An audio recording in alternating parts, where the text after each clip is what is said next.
জুম্মা মুবারক। আজকে জুম্মার দিন, শুক্রবার। তো হঠাৎ মনে হইলো যে গত একটা শুক্রবার গেছিল, আতঙ্কের একটা শুক্রবার।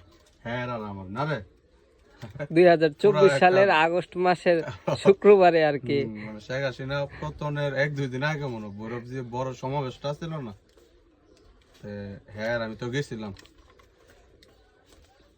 এন হইল গে তোর থানার যে বরাবর একবারে খাম্বা আছে, বড় বড় খাম্বা আছে, এই বরাবর ডাইরেক্ট গুলাগুলি হইতেছে। থানার ভিতর থেকে জানানা টালানো দিয়া গুলি করতেছে, আর সবাই বা আমরা যা যে যেটা পারতেছে এটা করতেছে।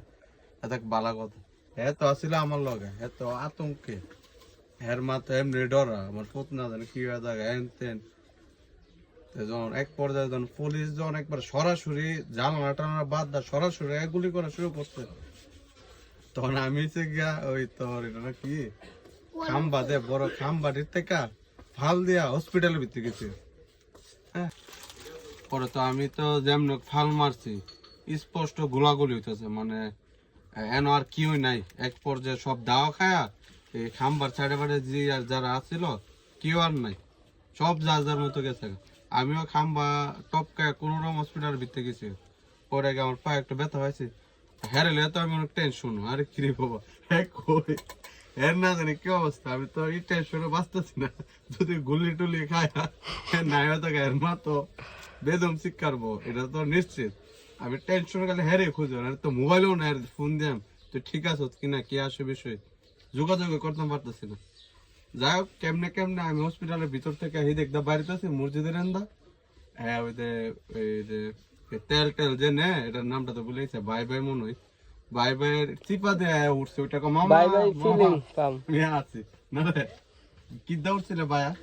একটা একটা এক বাইরে বলছি ভাই, এন দেখা জায়গা ভাই একজন আমার লোক আছে পিছনে ফার্মাসি, তো আমি পারি না কামার এন্দা অনেক চেষ্টা করতেছি, চেষ্টা করে দেখা যেতে পারি না। পরে পুলিশে এক বোম মারছে, পরে ডরে আমি কই আমি যতক্ষণ এইদিকে তো যাইতে পারি না। পরে আমি এন্দা দূর দিয়া তেলের ট্যাঙ্কির এন্দা একটা ফত আসলো, পদ্মা আমি জ্বালানের উপর দিয়া ছাদে গেছিলাম, ছাদের তে একবার বলছি ভাই এন্দা লাভ দিব কিভাবে, পরে ভাই বলে দিছে তুমি এন্দা কি লাভ দিব। শুদ্ধ করতে বলো তোর মতো করে তুই কো। পরে এন্দা একটা গাছ আসলো, দুশিক্ষণ গাছ, সুপারি গাছ। সুপারি গাছ দা ফালদা নামছি। পরে আমরা দেখছি দেখ পরে আবার হাতে কইতেছে মামা আমি আছি, আমি বাচ্চা আছি। আমি কই বাবা তাড়াতাড়ি তোর লে আমি মোর টেনশন। যাক বড় একটা বিপদ থেকে বাঁচলাম মনে হইতেছে। বিপদ এই নই শেষ না, আরো ঝামেলা। সামনে গেলাম আবার ওই মূর্তির ভিতর দা বাইরে হ্যাঁ কুবা দাও দাও দূরে গিয়ে আসলাম একবার দাওটাও যা এটা কইতাছে এন্দা বাইরে যা মূর্তির ভিতরে বাইরে টম হসপিটালের সামনে দা আবার নিউটনের মুটটার মধ্যে আইলাম। মোটার মধ্যে আয়া বাপদা চেয়ার আমি বাবা বাদ জায়গায় যাত্রা থাকতাম না। বাসা যেতে যাইতেছি রওনা দিছি, এর মধ্যে আবার আরেক বিপদে পড়ছি। কয়েকটা ওই যে এটার নামটা না কি ধৈর্য মোড়া একটু সামনে আর একটু এইদিকে কয়েকটা মেয়ে ট্রে আছে, কইতাছে আরে হ্যাঁ তাও মিলে গেল আমারে কইতাছে। আরেক বিপদে পড়েছি, আর এটা কি করতো এন আর খারিস না বাবা ধরে লাইলে কোনো নাই আছে, অত কিন্তু আমি কোনো রাজনীতি করি না। কোন রকম ধৈর্য মোর আইতে না আইতে দি দিক থেকে আইস কোম্পানির দিক থেকে মানে বিসমিল্লাহ সামনে আর কি এরা ডাটা নিয়া দিতে দৌড়ানি খায় তো আমার লোক হইতো। তো আমি এটা কি নামটা একটা ব্লেজারের একটা শোরুম আছে জানো, হ্যাঁ মানে হেরা এই দিক থেকে দৌড়ানি খাইছে না বিসমিল্লাহ থেকে, আমরা কিন্তু কুলিয়ারচরের রোডে দৌড়ানি দেখাইছি।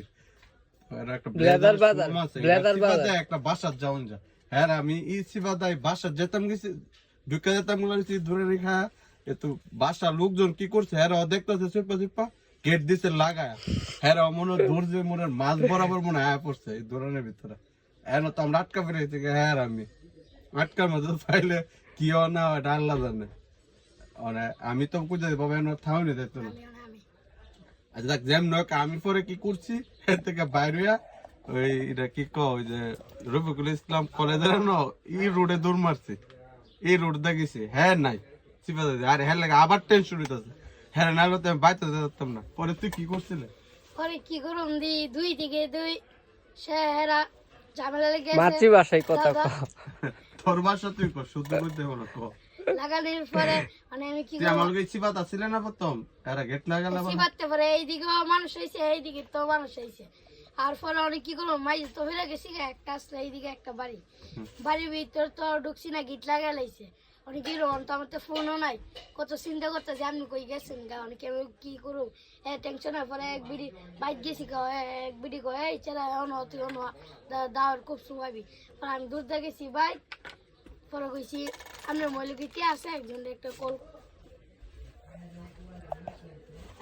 পরে হইছে কি আমি যখন ইয়া লাল বিলারি দিকদা মানে রফিকুল ইসলাম কলেজ রোডে দৌড় দিছি এটা তো মহা সংঘর্ষ এর তো আর পাইতেছি না টেনশন আমার প্রায় 1 ঘন্টার মতো সংঘর্ষ এটা আমার লাম দাল দিতেছে দূর তখন আবার এডাল শুরু হয়েছে এটা নইডালতাছে আবার এটা নইডালতাছে বাস স্ট্যান্ড রোড থেকে আর আমি একবারে পিছনে আর কি আমার টেনশন হলে হ্যাঁ হ্যাঁ রে আমার পাইতে বুঝলাম হ্যাঁ যদি কিছু জায়গায় মারে কি জবাব দিলাম এমনি আমার মা তো অনেক ভয় টয় করে 1 ঘন্টার মতো এই অবস্থা আমি না পারতাছি এদিকে আইতাম সিফাত হ্যাঁ বিচারতাম না পারতাছি আমি হ্যান্ড আমার বাইর যেতাম গা আমি তো এদিক দিয়ে যেতে পারি হ্যাঁ চন্ডিবের লুট রাস্তা আছে না হ্যাঁ তুই তো যাইতে পারি না আধা ঘন্টা হয়ে গেল ফোন হয় না হ্যাঁ বিচারে পারে মহা টেনশন তো কি আতঙ্ক তো চলছিল এটা তো মানুষ জানোই মানে এটা মহা ঝামেলা হ্যাঁ আমার এই টেনশনের মধ্যে হঠাৎ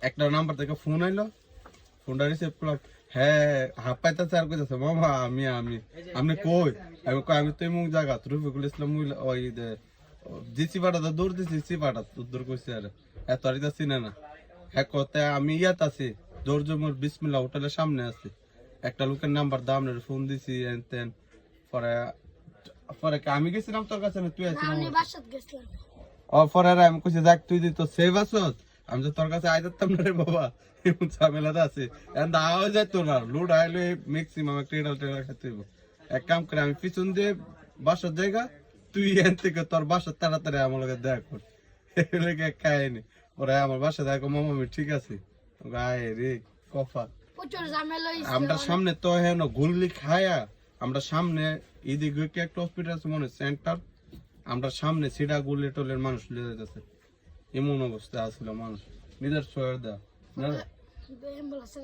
অ্যাম্বুলেন্স একটা কইবেন নি হ্যাঁ আর অ্যাম্বুলেন্স তো আমরা নিজেই দেখছি অ্যাম্বুলেন্স তো মনে গুলি টুলি মনে লুয়ে টুয়ে যাইতেছে রোগী টুগী সাজা একটা আছে 1-2টা অ্যাম্বুলেন্স গেছে গা পরে এক অ্যাম্বুলেন্স যেখানে বুঝা লাইছে যেখানে বাটপারে করে যাইতেছে পরে এটারে ধরে টুরে তো আমরা চোখের সামনে আগুন লাগাই থানার ভিতরে ঢুকে গেছে গা পরে জল দেখতে সামনে একটা থানার ভিতরে ঢুকছে কিরে তোরা রোগী লয়ে যাবে সুজা থানার ভিতরে গেছে লাগা তোর তারা বুঝা লাইছে যে এটার ভিতরে গোলা বারুদ টারুদ মনে আছে আর কি পরেরটারে দিতে আগুন লাগা এই আর কি ইতিহাসে প্রথম মনে আমরাও তো সামনে থেকে ফায়ারিং দৃশ্য মিশ্র দেখছি না রিক্সের মাঝে আসছিলাম জীবনের ঝুঁকি আছিল এমন অবস্থার মধ্যে গেছিলাম